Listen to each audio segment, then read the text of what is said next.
Hello guys, welcome back to Car Obsession and welcome to episode 16 of Living with a Mazda MX-5. Now, as you can probably tell by the title of this video, today I'm going to attempt to change the brake discs and brake pads, brake lines and also bleed the brake system. Now, the reason why I say attempt is because, well, normally when I do these kind of jobs, i.e. do work on my MX-5, I am joined by fellow YouTuber Exhausted. He knows much more about mechanics than I do, but sadly he isn't available today, so I'm going to have to go it alone. Yeah, this could be quite interesting. Now, if you are new to my channel, hello, my name's Aaron. Thank you so much for joining me. If you are new to my channel, let me tell you this. I'm not very mechanically minded, as I'm sure a lot of my regular viewers will know. So this is not really a how-to-do guide. This is not a how-to guide, so that's my disclaimer. This is more of a vlog and really documenting my experience. So if you want to treat this as a how-to guide, then take certain bits of what I say with a pinch of salt, because there are chances that I'm going to get things wrong. So yes, like I say, that is my disclaimer. This is more of a vlog and not a kind of tutorial. So you have been warned. So, with that in mind, what will I need for the job? For this job, you will need the following items. New discs, pads and brake lines, obviously, but you'll also need a jack, axle stands, ratchet set or spanners, a C-clamp, torque wrench, you may need a flathead screwdriver, and you may need a turkey baster for the brake fluid. You may also want a brake bleeding kit, rags and something to catch the brake fluid in, copper grease or high temperature grease, brake cleaner, 8mm spanner and a 10mm flare spanner. Oh, you'll also need a wire brush, almost forgot about that. Right, so a bit of a situation. I don't know how or why, because it was fine the last time I used it, but my trolley jack is broken. I don't know what's wrong with it, but it just simply won't pump. There's no resistance. I've made sure this bit is tightened up, which it is. So I really don't know what's... Yep, that is kaput.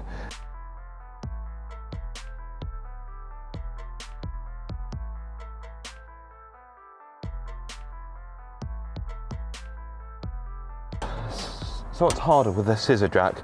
So, like the jacking points, where to put the axle stands is always a bit of a debate for an MX-5.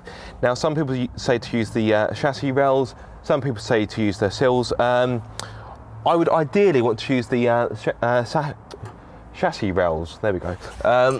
But because I can't quite get there, and I don't really want to go underneath the car that much, given the fact I'm using a scissor jack,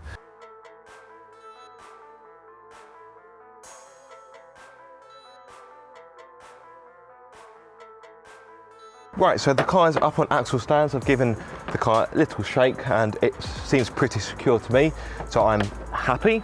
So, time to get the first wheel off. As you know what, I think these are good to go by hand. Yes, they are. Okay, and one wheel off. So, always good practice to put it underneath the car as an extra bit of safety, just in case all else fails. Now, what I should have done, and what I will do in a few moments, is to turn the wheel so it gives me better access to the caliper, to the rear of the caliper. Okay, so I can't get the lighting that great, but you've got a bolt here at the top which needs to be removed, and you've got two at the bottom, one there and one just behind. And then the idea is you can lift the caliper out of the way. And really good tip, which I picked up from a video from a YouTuber called Miata Mods. Use the cable tie to let the caliper hang down. So it means that you don't have to balance it and it falls down and does damage, and you know, damage to the lines and everything. So yes, little bit of a tip there. So yes, going to remove this bolt first, which, like I said, I believe is 14mm. Which it is, but that does seem pretty firm, and obviously I've now got a ratchet which doesn't want to work with me, so... Oh, hello. Ha! Fixed itself. Oh, this is stubborn. Oh, that's quite violent. You got a boo-boo? I've got a boo-boo, never mind. Right, can it come up by hand? There we go. So let's pop it to the side. And then you've got the 2 bolts down here, which again I believe are all that. Sorry guys, this one is not a that's not 14mm. That one is though. Okay. Please be kind.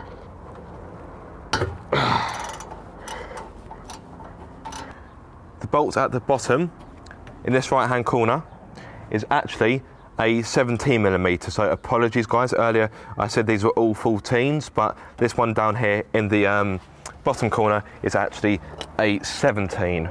Right, sorry guys, I've got things asked about face a little bit. Like I say, I'm not really good at this sort of thing, that's why this is a vlog and not the how-to guide. So what I should have done is remove the bottom 2 bolts, but kept the top one in place, which I removed. So I'm now putting it back in, although that's, why is it set to loosen?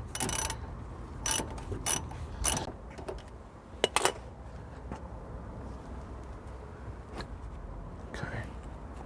And I won't use the cable tie method purely because it sits in there quite nicely.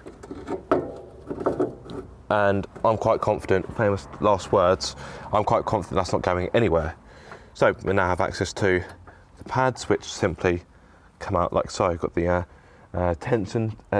tension springs there. And actually, to be fair, these pads, they have got quite a lot of life left on them. So if I hold them up like so, you'll see. Do I need to get closer? No, I was just focusing it. Yep. So those pads have got a lot of life left on them. So you may be wondering why I'm changing them. Well, it's purely because I've had some aftermarket brakes sat in my flat for months. So it's about time I fit them. I think I've missed out a bolt here. So I'll just quickly show you guys. You'll see there's a bolt there, which again I believe is 14mm, but I may have got that incorrect once more. Because we're going to be replacing the discs as well, so obviously this one needs to come off. Oh, this one is quite stiff, but I can confirm it is 14mm, as well as being a stiff 14mm. Oh, there we go. One bolt. So there we go. That's out. And the disc is ready to be removed with a bit of... Wibbly wobblies? Yep. Does need a little bit of encouragement. There we go. So here we are. Here's the new brake disc. It is an EBC brake disc. So if I can get... whatever? Yeah, bring me the pads please. So I've got the green stuff pads, as you may be able to see. The pads themselves are very green, hence the name. Let me zoom in. So, before we put this new one on, we're going to give the whole system, well, I say the whole system, this side, a bit of a clean. So, glamorous assistant, Patsy, if you can get me my brake cleaner, please, and my wire brush. I also need some copper grease and my little paintbrush, please, and probably a rag. I know I don't ask for much, do I? Copper ease and brake cleaner. Yep, marvellous, thank you very much. So that's from Halfords. This is covered in a bit of fluid that leaked in the bag. That's also from Halfords. This was about £8 for, well, it's quite a big tub. It is 500 grams. And the brake cleaner was about £6 or so, give or take. I love how Aaron has purchased these. Yep. And So, you don't put them on. well, no, I don't need them on just yet. What do you need? If I can have 1 or 2 rags, please, a little paintbrush, and the wire brush, please. This wire brush, in case you are wondering, was £2.49, also from Halfords. Use the brake cleaner just to clean things up a little bit. Just give it a nice little clean. because who knows the last time it was done.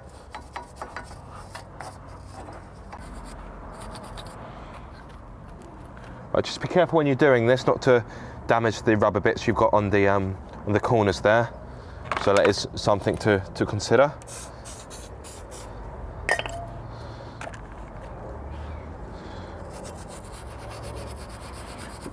Right, so I'm now going to put a bit of brake cleaner onto the disc itself. I know it's a brand new disc, but obviously where you've got the manufacturing processes and whatnot, it's good to just get some of it off. So I shall apply it liberally. I'm sat in the wind and the brake cleaner is being blown onto me, which isn't ideal. Oh. Just give it a good wipe. Okie dokie. So before we actually put it on, we're going to put a bit of grease onto here. So when you put the new new disc or rotor, if you're watching this in another country, it doesn't get stick, and I also believe it eliminates squealing, but again, don't hold me to that.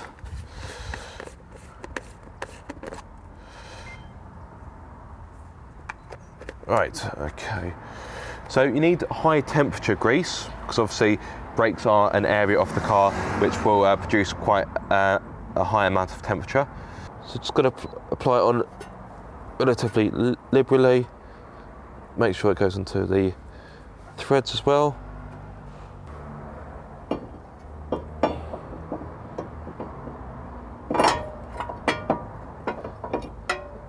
And there we have it. What you may want to do is just to put one of the wheel nuts on, just to help keep the disc in place so it doesn't move about too much or fall off. Just need to get that one lined up.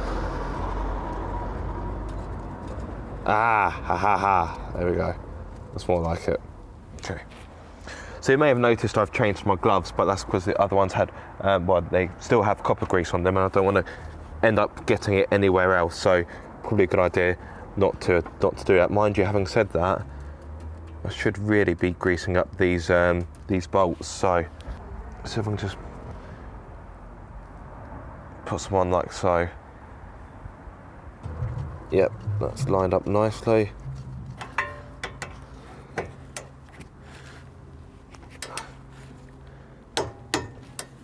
Bolts to 40 foot-pounds or 55 newton-meters. Okay, marvelous.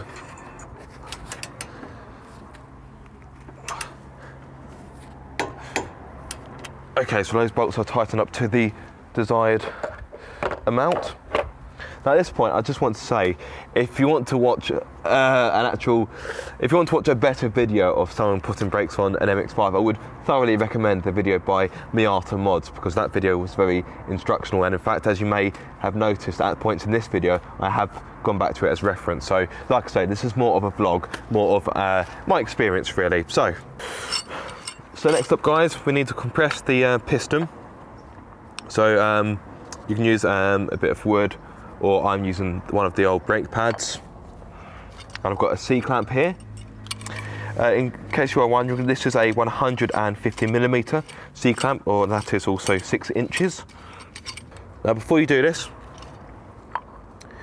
you need to loosen the cap of the brake fluid master cylinder. It's getting really tight now, ready? Uh-huh.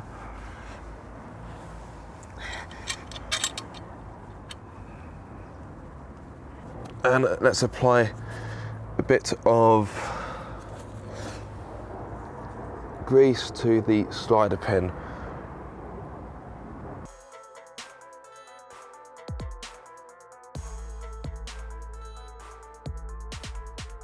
With the near side front done, it was time to do the other side, which took less time now I had a feel of what I was doing. Safe to say I was in the groove. Well, that was until I tried to do the brake lines. This for me was a very fiddly job, as I struggled to get the hose clip off, and everything became very slippery once the brake fluid started to come out, making the job even trickier. Great. So in the end, I used up a lot of time and a fair amount of brake fluid, and got rather stressed, so I chose to call it a day there. Tune in tomorrow for part 2.